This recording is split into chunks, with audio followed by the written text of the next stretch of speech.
우리 옆 사람과 인사하도록 하겠습니다. 메리 크리스마스. 여러분 자랑하셔도 됩니다. 여러분이 한소망 교인 가운데 가장 빨리 메리 크리스마스 인사를 하였습니다. 가끔 첫째 하이미를 낳을 때 생각이 납니다. 그날은 무척이나 떨리는 날이었습니다. 몇 시간의 분주한 시간을 지난 끝에 마침내 이 세상에 태어났습니다. 간호사 선생님께서 간단하게 아기를 씻긴 다음 저에게 초록색으로 속사계를 감싸고 저에게 품에 안겨 주었습니다. 꼬물꼬물 저의 품에서 움직이는 그 아기를 보면 진짜 머릿속이 하얘져서 아무런 생각이 나지 않았습니다. 사실 몇 달 전부터 아이를 품에 안고 하나님 앞에 기도하겠노라고 기도문을 외우고 다녔습니다. 근데 그날은 아무런 생각이 나지 않았습니다. 하다가 간호사가 다시 달라는 그 한마디에 그저 이렇게 있다가 다시 주었습니다. 제대로 생각을 할 수 없을 만큼 큰 파문이 일어난 것이죠. 아마 첫 번째 자녀를 품는 모든 부모의 마음은 저와 같을 것입니다. 행복하지만 당황스럽고 사랑스럽지만 어찌할 바를 몰랐을 것입니다. 제 마음속에 소동이 일어난 것이죠. 2000년 전에 한 작은 마을 베들레헴에서도 같은 일이 일어났습니다. 베들레헴은 우리나라 말로 하면 떡집입니다. 촌스럽지만 아담한 뜻을 가진 이 한 작은 마을에서 예수님은 태어나셨습니다. 당시에 로마 황제의 명에 의해서 세금을 정확하게 매기기 위해서 여러 조사에 들어갔습니다. 로마의 지배를 받는 여러 나라마다 그 방법들이 달랐습니다. 유대인의 관습은 자기가 현재 살고 있는 장소가 중요한 것이 아니라 자신들의 조상들부터 대대로 살아왔던 그 장소가 중요하기에 이 요셉은 자기 고향으로 돌아가서 신고를 해야 했습니다. 그래서 요셉이 고향 땅으로 가는 것입니다. 어렸을 적 저는 이 본문을 읽을 때마다 이런 생각이 들었습니다. 왜 출산을 앞둔 아내를 굳이 데려가야 했을까? 저 같으면 친정이나 시댁에 아내를 맡겨두고 홀로 그 길을 갔을 것 같은데 말이죠. 누가복음 2장 2절에 이렇게 되어 있습니다. 이 호적은 구레뇨가 수리아 총독되었을 때 처음 한 것이라고 기록되어 있습니다. 구레뇨 총독이 부임한 이후에 유다는 행정적으로 수리아라는 지역과 병합되었습니다.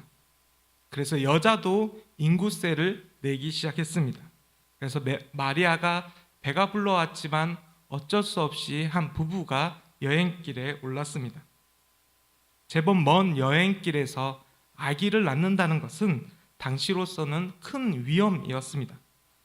더군다나 제대로 숙소조차 구하지 못해서 낳았던 아기를 구유에 놓이는 장면을 생각하면 이 나이 어린 한 부부의 마음이 어땠을까 생각이 듭니다. 그들의 마음속에는 어떤 생각이 들었을까요? 내 자녀에게 미안한 마음 한가득이었을 것입니다. 더 좋은 곳에서, 더 안전한 곳에서, 더 깨끗한 곳에서 낳아주지 못해서 미안해. 그러나 미안한 마음보다 더 큰 마음이 그들 부부 마음에 찾아왔을 것입니다. 건강하게 태어난 것만으로도 너무나도 고마워. 우리 곁으로 와주어서 너무 감사해. 더 없는 기쁨이 이 부부에게 찾아왔을 것입니다. 이 부부의 마음 속에서도 소동이 찾아온 것이죠. 그러나 오늘 읽은 본문에는 한 아이가 태어났지만 전혀 다른 반대의 소동이 찾아온 사람이 있었습니다. 그 사람이 바로 헤롯입니다. 이야기는 사뭇 우스꽝스럽게 시작됩니다. 겸손과는 거리가 멀었던 헤롯. 한 아이가 태어났다는 소문을 듣고 그는 고민에 빠졌습니다. 그 아기는 장차 자라서 유대인의 왕이 된다고 합니다. 헤롯이 질색하는 것 한 가지가 있다면 자신의 잠재적인 경쟁자였습니다. 설사 그 경쟁자가 구유 속에 있는 아기라도 해도 다를 바가 없었습니다. 헤롯은 경쟁자를 물리치기 위해서라면, 자기 손에 쥔 권력을 잃지 않기 위해서라면 물불을 가리지 않을 사람입니다. 처음에는 대제사장과 서기관들을 모아서 이 아이가 예언적으로 어디에서 태어나는지 물어봤습니다. 그리고 베들레헴이라는 지명이 듣자마자 동방박사들에게 물어봐주고 착한 사람의 표정을 하고선 다시 나에게 아기를 만나고 오면 나에게 알려달라라고 이야기를 합니다. 하나님의 뜻으로 이것이 수포로 돌아가자 베들레헴과 그 지방 근방에 있는 2살 이하의 사내아이를 모두 죽였습니다. 헤롯 명령 한마디에 무지한 아이들이 많이 죽었습니다. 성경을 읽을 때마다 이게 사실일까? 이게 일어날 수 있는 일인가? 라는 생각이 들 정도로 정상적인 일이 아닙니다. 아주 잔인한 일입니다. 잔혹무도한 일이지만 헤롯에게 있어서는 이것이 뜻밖의 일이 아닙니다. 헤롯 왕은 이미 이력이 있었습니다. 그는 권력에 미쳐도 단단히 미친 사람입니다. 그는 위로 올라가는 것에 평생을 바친 사람입니다. 위로 올라가는 삶에 미쳐 있었던 사람입니다. 당시 역사책을 보면 헤롯은 아주 큰 인물로 나옵니다. 정치적으로 좋은 집안에 태어났습니다. 그에게 위로 올라가는 인생은 운명과도 같았습니다. 평생 오르막 인생을 살아간 것이죠. 헤롯은 권력을 위해서 태어난 사람 같았습니다. 그는 체구가 크고 단단했지만 성격은 경쟁심이 강하고 잔인했습니다. 헤롯에게 있어서 권력은 언제나 이동을 뜻했습니다. 그 방향은 언제나 위로였습니다. 그의 권력 집착에는 복수의 한이 서려져 있었습니다. 자신의 부친 역시 왕이었는데 정적들에게 독살당해서 죽었습니다. 이 일은 그의 삶의 전환점이 되었습니다. 복수욕에 들끓던 이 헤롯이 의심받던 그 사람들을 파티에 초대합니다. 그리고 순식간에 그 사람들을 처형시킵니다. 역사서에 보면 그날 헤롯은 잠을 아주 잘 잤습니다. 양심의 가책을 전혀 느끼지 못한 것이죠.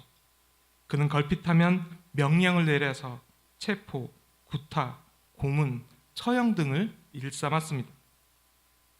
그러나 폭력은 그가 가진 여러 가지 모습 중에 하나였습니다. 그는 위로 올라가기 위해서라면 다각적으로 여러 가지 정책들을 썼습니다. 좀 더 외교적인 기술이 필요할 때면 치밀하게도 한결 부드럽고 온화한 인상을 풍기기도 했습니다. 그는 살살 어루는 기술들을 잘 알고 있었습니다. 그리고 윗사람의 비위를 잘 맞추기도 했습니다. 유대인들에게 인정을 받고자 예루살렘의 성전을 다시 건축하기도 했고, 또 헤롯은 자기 윗사람에 잘 보이고 싶어서 자신이 다스렸던 도시 이름을 가이사랴라고 짓기도 했습니다. 결혼을 10번이나 했는데 대부분 정치적인 목적에 의해서 했습니다. 권력을 추구하여 위로 올라갈 수만 있다면 그는 못할 일이 없었습니다. 그에게도 유일하게 위로 올라가는 것보다 더 신경 쓰는 것이 있었습니다. 그것은 절대로 아래로는 내려가지 않겠다, 이렇게 생각하는 것이죠. 헤롯에게 있어서 아래라는 단어는 저주와도 같았습니다. 그는 권력에 집착했던 많은 사람들이 품고 있던 병을 똑같이 알았습니다. 그것은 언제든지 이 자리를 뺏길 수 있다는 두려움과 불안이었습니다. 그는 자신의 자리를 위협할 만한 사람이 생기면 처형을 일삼았습니다. 그 중에서는 그의 2 아내도 있었고 3명의 아들도 있었습니다. 그 중에 한 아들은 자기가 죽기 바로 직전에 행한 일입니다. 헤롯은 적어도 한결같은 생애를 살았습니다. 좀 더 위로라는 이 목표를 가지고 평생을 살았습니다. 우리는 헤롯 같지 않아서 얼마나 다행인가, 이렇게 생각하는 여러분의 생각이 들리는 것 같습니다. 분명 헤롯의 모습은 정상적이지 않습니다. 우리와 전혀 다른 모습을 가지고 있습니다. 우리에게는 자신에게 있는 작은 힘조차 착한 일에 쓰려고 합니다. 우리는 자식에게 절대로 홧김에 손찌검을 하지 않습니다. 우리는 세금을 정상적으로 내고 한두 군데 자선단체에 기부하기도 합니다. 길에서 도움을 필요로 하는 사람을 만날 때면 언제나 우리는 흔쾌히 그 도움을 주곤 합니다. 우리는 착한 사람들입니다. 우리는 헤롯이나 히틀러 같은 그러한 미치광이가 아닙니다. 그러나 여러분, 마음속을 찬찬히 잘 들여다보십시오. 우리에게 헤롯 같은 모습이 진짜 없습니까? 어떻게 하면 위로 올라가는 인생을 살까라는 생각이 전혀 없습니까? 솔직히 내면을 잘 들여다보면 작은 헤롯들이 우리의 생각 가운데, 우리의 삶 속에 고스란히 있습니다. 상황만 된다면 우리 모습 중에 헤롯처럼 위로 올라가야지 라고, 헤롯처럼 위로 올라가는 인생을 닮아야지 라는 생각을 한 번도 안 한 사람이 어디 있겠습니까? 이런 노력, 이런 생각 누군가나 한 번쯤은 할 생각들입니다. 우리는 우리가 가진 것을 교묘히 이용해서 우리가 원하는 것을 얻으려고 할 때가 비일비재합니다. 배우자를 슬쩍 조종하거나 승진을 다투는 동료들을 약간 함부로 대하거나 악의 없이 내 자랑을 한두 번 할 때가 있습니다. 이렇지 않은 사람이 우리에게 누구가 있겠습니까? 서열상 아랫사람이 뭔가 부탁을 해올 때 어떻게 감히 네가 라는 생각을 안 한 사람이 누가 있겠습니까? 우리의 내면 어딘가에는 아직도 헤롯이 돌아다니고 있습니다. 우리는 다 헤롯의 얼굴을 할 때가 있습니다. 그럴싸한 화장으로 마치 겸손한 모습으로 잘 가렸을지 모르지만 똑같은 눈빛이 우리에게 숨겨져 있습니다. 섬기기보다는 오히려 지배하고 권위에 복종하기보다는 오히려 권력을 휘두르려고 합니다. 다른 사람들을 높이기보다 오히려 높임받는 것을 더 좋아합니다. 그러나 여러분, 이제 우리에게 예수 그리스도의 때가 찾아왔습니다. 아기 예수님은 이 땅에 태어나셨으며 지금 우리의 삶의 주인이 되셨습니다. 예수님의 성탄절의 그 이야기는 2000년 전의 신화 같은 이야기가 아니라 지금 내 가슴 속에 살아있는 이야기입니다. 이것은 우리에게 두 왕 이야기입니다. 한 왕의 이름은 헤롯이며 한 왕의 이름은 예수 그리스도입니다. 한 명은 위로 올라가는 인생이며 한 명은 철저하게 아래로 내려오는 인생입니다. 그리고 우리는 그 둘 중에 한 명을 우리의 왕, 우리의 주인으로 선택했으면 그 삶을 따라야 하는 것입니다. 성경은 그분이 세상 속으로 내려오셨다, 그것도 가장 높은 곳에서 내려오셨다라고 말합니다. 빌립보서 2장에 보면 그리스도는 하나님과 동등하신 분이었습니다. 그분은 자신이 창조하신 우주에서 찬송을 받는 분이었습니다. 성육신, 그분의 내려오심은 말로 표현할 수 없는 은혜와 사랑이 있습니다. 모든 예배를 받기에 합당하신 그분이 지저분한 엽을 통해서 무력한 아기로 태어났습니다. 성육신뿐만이 아닙니다. 이 땅에서 삶을 시작하신 이후로 예수님은 단 한순간도 내려가기를 멈추신 적이 없습니다. 전능하신 분이 우셨습니다. 만물의 주인께서 집이 없으셨습니다. 만의 왕께서 우리에게 종으로 오셨습니다. 진리의 근원이신 그분이 신성 모독의 죄를 뒤집어 쓰셨습니다. 창조주여셨던 그분이 피조물에게 침뱉음 당하셨습니다. 우리에게 생명 주신 그분이 벌거벗고 십자가에 달려서 피 흘리시고 숨을 헐떡이셨습니다. 그분의 내려가심은 십자가의 죽으심으로 완성되었습니다. 예수님은 하나님이시지만 한 인간으로 사시고 죽으셨습니다. 가장 높으신 분이 가장 낮은 자들을 섬기기 위해서 오셨습니다. 만물을 지으시고 붙드신 분이 우리를 사랑하셨습니다. 이해할 수는 없지만 대답은 하나님이 그처럼 우리를 사랑하셨다, 이것밖에 없습니다. 하나님께서 그토록 우리를 사랑하셨기 때문에, 하나님이 그토록 우리를 사랑하셨기 때문에 예수님을 낮은 자리로 보내셨습니다. 예수 그리스도는 의를 위하여, 하나님으로서, 그리고 하나님을 위하여 고난을 당하셨습니다. 하나님의 사랑을 이처럼 더욱더 잘 보이는 것은 없습니다. 그리스도의 내려오심을 잘 표현한 빌립보서 본문은 이렇게 시작합니다. 너희 안에 이 마음을 품으라. 곧 그리스도 예수의 마음이니. 아멘. 다시 말하면 예수님이 내려가셔서 다른 사람들의 유익을 위해서 자신을 내어주신 것처럼 우리도 그렇게 살아야 한다는 것입니다. 필요하다면 고난과 죽음까지도, 그 자리까지도 우리가 내려가야 한다는 것입니다. 헤롯처럼 위로 올라가는 인생을 살아라, 이것이 아니라 예수님처럼 너도 낮아지는 삶을 살아라, 바로 이것입니다. 하나님께서 우리에게 명예와 영광의 자리, 우리가 위로 올라가는 것을 두고 못 볼 분이 아닙니다. 사실 하나님은 예수님의 삶을 따르는 우리가 그 누구보다 높아지시기를 원합니다. 겉으로 보기에는 위로 올라가는 인생이 정상에 올라가서 물질과 만족감을 얻을 것 같지만 알고 보면 자기 무덤을 파는 것입니다. 하나님의 사전에서 위로라는 말은 언제나 내리막길을 걷는 것입니다. 반대로 거꾸로 아래라는 말은 언제나 하나님께로 올라가는 말입니다. 야고보서 4장 10절에 주 앞에서 낮추라, 그리하면 주께서 너희를 높이시리라. 아멘. 이렇게 말씀하고 계십니다. 예수 그리스도는 하나님의 사랑을 온전히 보이려고 내려가셨고 작아지셨고 줄어드셨습니다. 예수님은 하나님의 목적을 이루기 위해서 스스로 아무것도 아닌 존재가 되었지만 하나님께서 다시 그분을 지극히 높여주셨습니다.